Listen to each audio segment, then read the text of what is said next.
Definisi kesejahteraan sosial yang bersumber dari Peraturan Pemerintah Republik Indonesia Nomor 39 Tahun 2019 menyatakan bahwa kesejahteraan sosial merupakan suatu kondisi yang harus diwujudkan untuk seluruh warga negara di dalam pemenuhan kebutuhan material, spiritual, dan sosial agar dapat hidup layak dan mampu mengembangkan diri sehingga dapat melaksanakan fungsi sosialnya. Menurut Soeharto, kesejahteraan sosial juga merupakan suatu proses atau usaha terencana yang dilakukan oleh perorangan, lembaga-lembaga sosial, masyarakat, maupun badan-badan di pemerintahan untuk meningkatkan kualitas kehidupan melalui pemberian pelayanan sosial dan juga tunjangan sosial.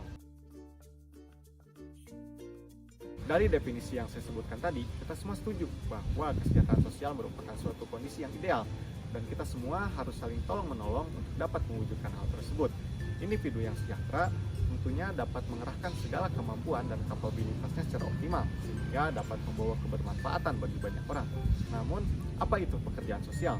Pekerjaan sosial sendiri menurut National Association of Social Workers merupakan suatu bentuk pelayanan profesional yang diberikan kepada individu, kelompok, ataupun masyarakat untuk meningkatkan dan memperbaiki kemampuan melaksanakan fungsi sosial serta menciptakan suatu kondisi masyarakat yang dapat mendukung terciptanya kondisi tersebut. Pekerjaan sosial sendiri menghasilkan perluasan pembahasan, yaitu ilmu kesejahteraan sosial.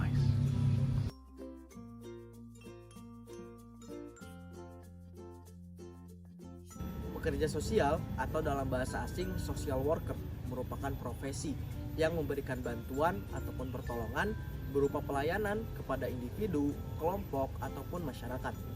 Pekerja sosial juga dapat diartikan sebagai profesi pelayanan sosial yang bermuara pada kerja kemanusiaan atau bisa disebut dengan istilah helping profession. Hal ini dapat diartikan bahwa pekerja sosial akan menolong orang lain untuk menolong dirinya sendiri, to help people to help themselves. Menurut Charles Jastrow yang dikutip oleh Dwi Heru Sukoco mengatakan bahwa pekerja sosial merupakan kegiatan profesional guna membantu individu, kelompok, masyarakat untuk memperbaiki atau meningkatkan kemampuan mereka dalam keberfungsian sosial serta menciptakan kondisi bagi masyarakat agar mereka mampu mencapai tujuan.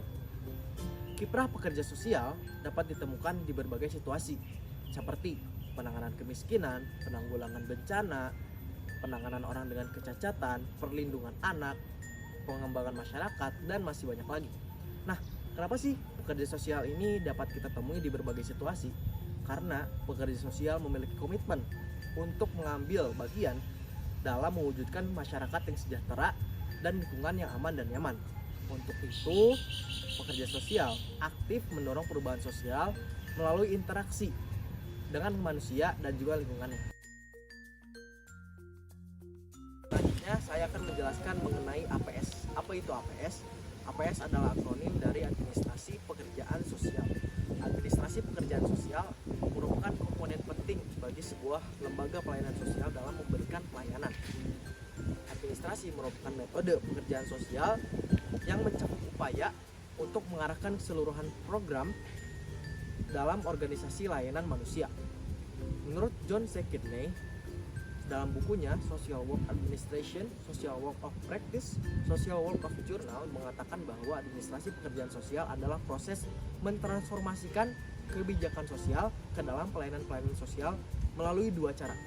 Yang pertama, mentransformasikan kebijakan ke dalam pelayanan sosial konkret. Yang kedua, menggunakan pengalaman dalam merekomendasikan perubahan kebijakan.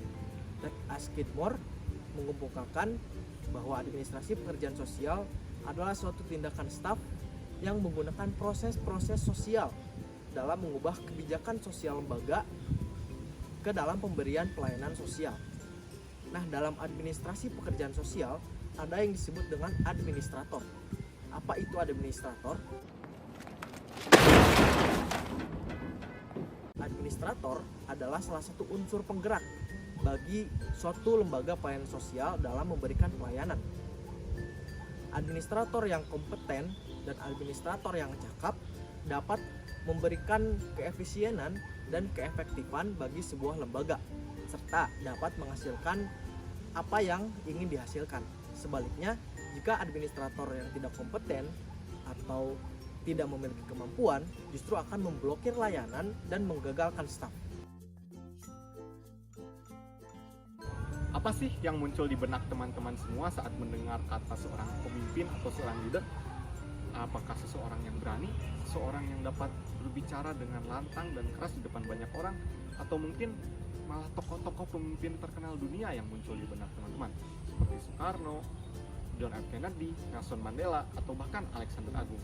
Namun yang pasti, soal banyak bukti memperlihatkan seorang pemimpin dapat membawa perubahan besar, bahkan revolusioner dalam suatu keadaan.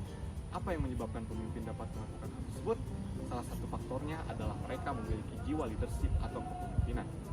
Menurut Fiedler sendiri, kepemimpinan merupakan suatu pola hubungan antara individu-individu yang menggunakan wewenang dan pengaruhnya terhadap sekelompok orang agar dapat bekerja sama demi tercapainya tujuan organisasi.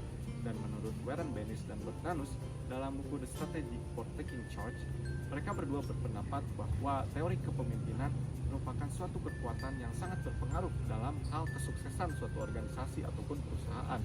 Seorang pemimpin harus dapat memobilisasi organisasinya agar dapat mencapai visi yang telah ditetapkan dan mengubah organisasi tersebut menjadi organisasi yang efektif. Begitu pula dengan pekerja sosial.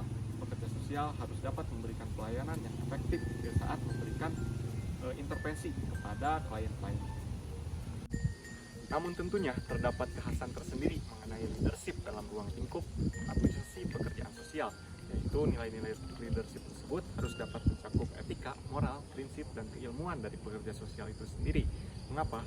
Karena agar kemampuan leadership tersebut dapat relevan dan membantu seorang pekerja sosial dalam menjalankan suatu organisasi pelayanan kemanusiaan dan juga praktiknya.